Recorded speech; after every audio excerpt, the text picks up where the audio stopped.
నేను ఒక్క మాట మీరు సహృదయంతో అర్థం చేసుకోగలిగితే, విన్నవిస్తే నన్ను మీరు విశాల హృదయంతో మన్నించగలరనుకుంటున్నారు. బెల్లంతో వండింది పాయసమే, పంచదారతో వండింది పాయసమే. ఒకటి తెల్లగా ఉంది, ఒకటి నల్లగా ఉంది, రెండిటి రుచి అది తెలుసుకున్న నాడు రంగు కోసం పాకులాడవు, పక్క పాత్ర కోసం వెంపర్లాడవు. నాలో కనపడనిది ఏది సీతమ్మలో కనపడి నువ్వు చచ్చిపోయావురా, నీ గిర్రి కామానికి ఏం చేశావో తెలుసా రావణ అని అడిగింది.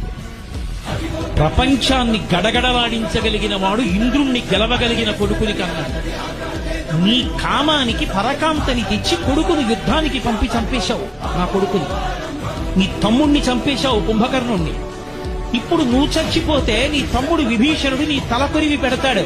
రేపు నీ చచ్చిపోతే నాకు తలకొరివి పెట్టే కొడుకుని మిగల్చకుండా చచ్చిపోయిన దౌర్భాగ్యుడా, నీ కామం నిన్ను చంపింది. చెప్పరా సీతమ్మ ముందు సుందరకాండలో? ఒళ్ళు దగ్గర పెట్టుకోకపోతే అన్ని వేళలా వయసు ఉంటుందా? అన్ని వేళలా శరీరంలో ఓపిక ఉంటుందా?